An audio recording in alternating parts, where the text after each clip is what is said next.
Ես Մինասիա Մանեն եմ, 22 տարեկան, ծնվել եմ Քարաշեն գյուղում, սովորել եմ Լերմենտ Սարգսյանի անվան միջնակարգ դպրոցում, հավաքվել եմ Գորիսի պետական համալսարանի կերպարվեստի ֆակուլտետ բաժինը։ Մասնագիտությամբ նկարիչ եմ։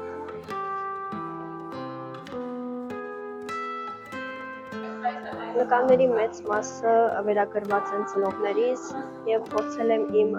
նկարների ու իմ վրձնի միջոցով իմ բոլոր զգացմունքները հանդիսատեսին զգացնել տալ։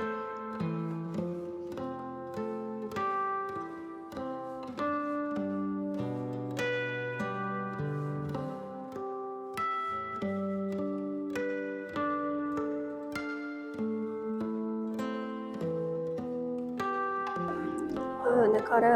պայմանավորված է մայրիկիս ու հայրիկիս մահվամբ և 7 տարի անց հորս մահից հետո մահացավ նաև մայրս և նկարը արտահայտում է այն բոլոր զգացմունքներն ու ապրումները, որոնք ես զգացել եմ և փորձել եմ նաև հանդիսատեսին փոխանցել այդ ամեն ինչը։